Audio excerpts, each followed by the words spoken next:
श्री स्वामी समर्थ। आज आपण ना तुम्ही शिरा असं रव्याचा खाल्ला असेल किंवा पिठाचा खाल्ला असेल, हा असा मी आता पपईचा शिरा करणार आहे।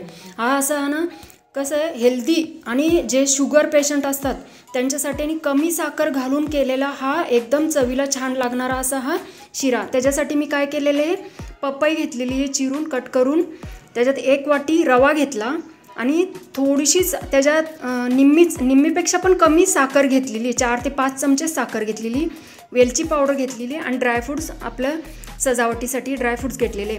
आता मी काय करते, हे आहे ना पपई आहेत ना, पपई ना याचं पल्प काढून घेते आणि याचा आपण आता मस्त असा शिरा करू। आता मी एक कढई तापत ठेवली, त्याच्यामध्ये तूप टाकून घेतलं, साजूक तूप। आता याच्यामध्ये काय करते, हा वाटीभर रवा आहे ना एकदम कमी गॅसवरती एकदम छान असं खरपूस गोल्डन कलर येऊपर्यंत याला मस्त भाजून घेते। आता हे बघा, हे आपला रवा आहे ना आता भाजत आलेला आहे, म्हणजे भाजलेलाच आहे तसं।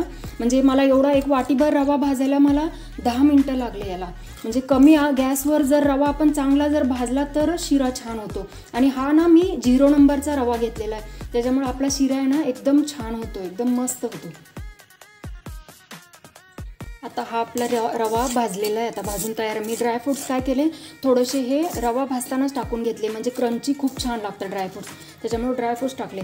आता मी काय करते, याच्यामध्ये ना हा याचा पल्प करून घेतलेला आहे, आपला पपईचा पल्प करून घेतला, तो 1 वाटीभर याच्यामध्ये टाकून घ्यायचा। आता हा पल्प याच्यामध्ये टाकून घ्यायचं आणि हे सर्व एकत्र करून घ्यायचं।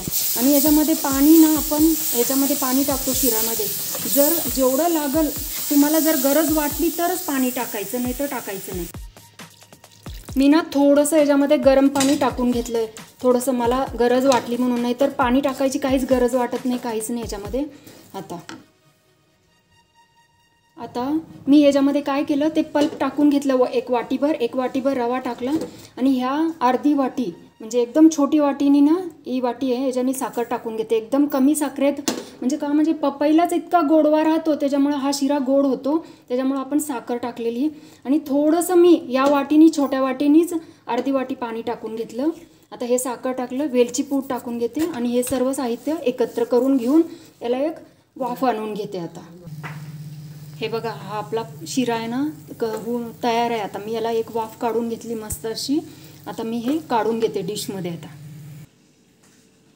हे बघा, हा मस्त आपला शिरा तयार आहे, पपईचा शिरा।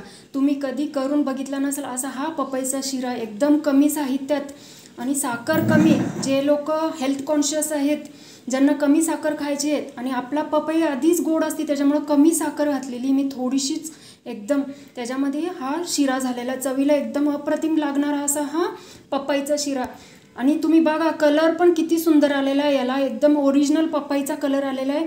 तुम्ही हा शिरा करून बघा आणि मग मला सांगा। माझी रेसिपी जर तुम्हाला आवडली असेल, प्लीज लाईक करा, शेअर करा आणि सबस्क्राईब करा। धन्यवाद।